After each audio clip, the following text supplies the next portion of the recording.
પ્રશ્ન 1. રસદર્શન પદ્ધતિ કયા પ્રકારના સાહિત્ય સ્વરૂપ માટે સૌથી વધુ અનુકૂળ છે? એ. નાટક, બી. નવલકથા, સી. કવિતા, ડી. નિબંધ.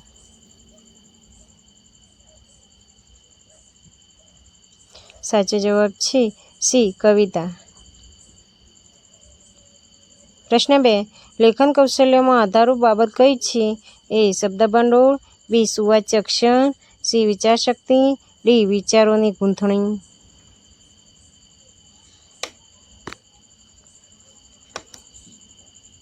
સાચો જવાબ છે એ. શબ્દભંડોળ. પ્રશ્ન 3. વિદ્યાર્થીની મૌખિક અભિવ્યક્તિને અસરકારક બનાવવાનો ઉપાય નીચેનામાંથી કયો છે? એ. ક્વિઝ સ્પર્ધાનું આયોજન, બી. વક્તૃત્વ સ્પર્ધાનું આયોજન, સી. એકપાત્રીય અભિનય, ડી. શિક્ષક દ્વારા વાર્તાકથન. સાચો જવાબ છે બી. વક્તૃત્વ સ્પર્ધાનું આયોજન. પ્રશ્ન 4. થોર્નડાઇક અને હોર્નલી એ શબ્દભંડોળનો કેટલા વિભાગમાં વહેંચ્યું છે? એ. 3, બી. 2, સી. 5, ડી. 4. સાચો જવાબ છે ડી. 4. પ્રશ્ન 5. શિક્ષકે વર્ગખંડમાં વિષયાભિમુખ કૌશલ્ય હસ્તગત કરવા માટે કયા પ્રકારનું અનિચ્છનીય વર્તન કરવાનું ટાળવું જોઈએ? એ. સાહજિકતાપૂર્વકનું વર્તન, બી. કડક વલણ, સી. સાતત્યભંગનું વર્તન, ડી. હાસ્યપૂર્વકનું વર્તન. સાચો જવાબ છે સી. સાતત્યભંગનું વર્તન. પ્રશ્ન 6. લેખક કૌશલ્યના વિકાસ માટે કઈ પદ્ધતિ વધુ અસરકારક છે? એ. શ્રુતલેખન, બી. સુલેખન, સી. અનુલેખન, ડી. આપેલ તમામ.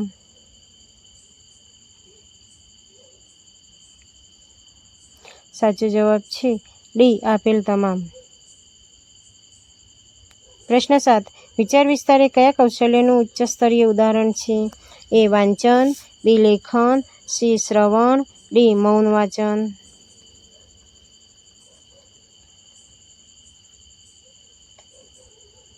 સાચો જવાબ છે બી. લેખન.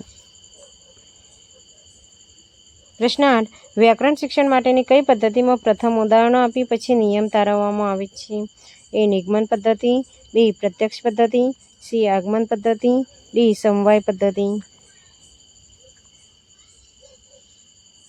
સાચો જવાબ છે સી. આગમન પદ્ધતિ.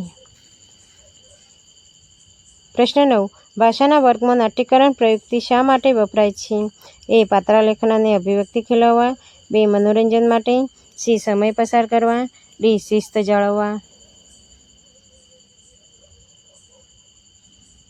સાચો જવાબ છે એ. પાત્રલેખન અને અભિવ્યક્તિ ખીલવવા. પ્રશ્ન 10. વિદ્યાર્થીઓમાં શબ્દભંડોળ વધારવા માટે શું કરવું જોઈએ? એ. પાઠનું સ્પષ્ટીકરણ કરાવવું, બી. વધુ લેખન કરાવવું, સી. શબ્દકોશનો ઉપયોગ શીખવવો, ડી. વ્યાકરણ ગોખાવવું. સાચો જવાબ છે સી. શબ્દકોશનો ઉપયોગ શીખવવો. પ્રશ્ન 11. પાઠની શરૂઆત કરવા માટે કયું કૌશલ્ય વપરાય છે? એ. કાપાકાર્ય કૌશલ્ય, બી. પ્રશ્ન પ્રવાહિતા કૌશલ્ય, સી. સુદૃઢીકરણ કૌશલ્ય, ડી. વિષયાભિમુખ કૌશલ્ય. સાચો જવાબ છે ડી. વિષયાભિમુખ કૌશલ્ય. પ્રશ્ન 12. માતૃભાષા શિક્ષણનો સર્વોપરી ધ્યેય કયો છે? એ. વિચાર, લાગણી અને અનુભવની અભિવ્યક્તિ, બી. માત્ર વ્યાકરણનું જ્ઞાન, સી. સાહિત્યકાર બનવું, ડી. પરીક્ષામાં પાસ થવું. સાચો જવાબ છે એ. વિચાર, લાગણી અને અનુભવની અભિવ્યક્તિ. પ્રશ્ન 13. નીચેનામાંથી કઈ પદ્ધતિ રમતગમત દ્વારા શિક્ષણ આપવાની હિમાયત કરે છે? એ. પાઠ્યપુસ્તક પદ્ધતિ, બી. મોન્ટેસરી પદ્ધતિ, સી. પ્રોજેક્ટ પદ્ધતિ, ડી. વ્યાખ્યાન પદ્ધતિ. સાચો જવાબ છે બી. મોન્ટેસરી પદ્ધતિ. પ્રશ્ન 14. કવિતાના રસાસ્વાદ માટે કઈ બાબત સૌથી ઓછી મહત્વની છે? એ. કેન્દ્રીય ભાવ, બી. કલ્પના શક્તિ, સી. રાગઢાળ, ડી. જોડણીના નિયમો.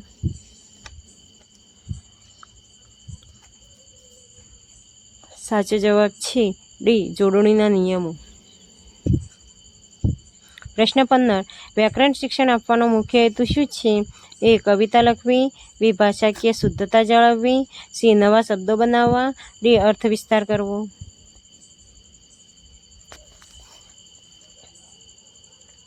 સાચો જવાબ છે બી. ભાષાકીય શુદ્ધતા જાળવવી. પ્રશ્ન 16.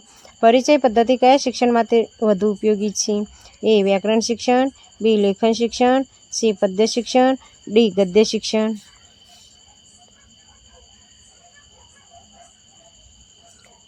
સાચો જવાબ છે સી. પદ્ય શિક્ષણ. પ્રશ્ન 17. માઇક્રો ટીચિંગના ભારતીય મોડેલ મુજબ એક ચક્રનો સમય કેટલો હોય છે? એ. 60 મિનિટ. બી. 36 minute. C. 45 minute. D. 20 minute. સાચો જવાબ છે બી. 36 મિનિટ. પ્રશ્ન 18. કાપા કાર્યમાં લખાણ કેવું હોવું જોઈએ? એ. આખા બોર્ડમાં ભરાઈ જાય તેવું. બી. માત્ર ચિત્રોવાળું. સી. રંગીન અને મોટું. ડી. સુવાચ્ય સ્પષ્ટ અને સીધી લીટીમાં. સાચો જવાબ છે ડી. સુવાચ્ય સ્પષ્ટ અને સીધી લીટીમાં. પ્રશ્ન 19. નિદાનાત્મક કસોટી પછી કયું કાર્ય કરવું જોઈએ? એ. દંડ આપવો. બી. ઉપચારાત્મક કાર્ય. સી. વાર્ષિક પરીક્ષા. ડી. રજા જાહેર કરવી.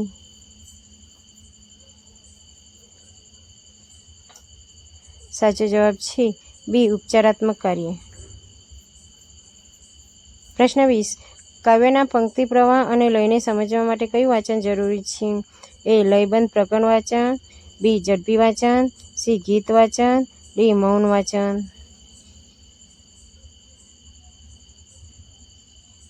સાચો જવાબ છે એ. લયબદ્ધ પ્રગટ વાંચન.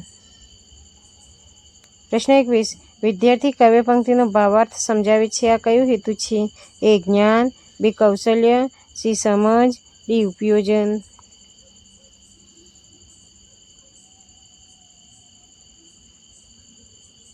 સાચો જવાબ છે સી. સમજ. પ્રશ્ન 22. ગુજરાતી ભાષાના શિક્ષકમાં કયો ગુણ હોવો અનિવાર્ય છે? એ. ગણિતનું જ્ઞાન. બી. ભાષા પ્રેમ અને સાહિત્ય રુચિ. સી. ઊંચો અવાજ. ડી. કડક શિસ્ત.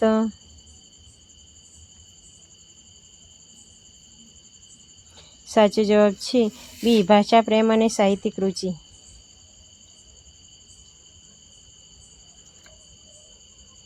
પ્રશ્ન 23. વાંચન દોષ દૂર કરવા કઈ પદ્ધતિ વપરાય છે? એ. મૌન વાંચન. બી. ચિત્રકામ. સી. રમતગમત. ડી. શ્રુતલેખન અને મુખ વાંચન. સાચો જવાબ છે ડી. શ્રુતલેખન અને મુખ વાંચન. પ્રશ્ન 24. સાહિત્ય સભા એ કયા પ્રકારની પ્રવૃત્તિ છે? એ. શૈક્ષણિક. બી. ધાર્મિક. સી. આર્થિક. ડી. શારીરિક.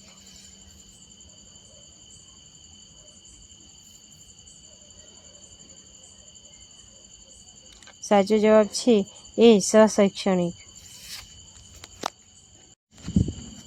પ્રશ્ન 25. વિદ્યાર્થી નિબંધ લખે ત્યારે કયા કૌશલ્યનો ઉપયોગ થાય છે? એ. મૌન વાંચન. બી. લેખન. સી. વાંચન. ડી. શ્રવણ.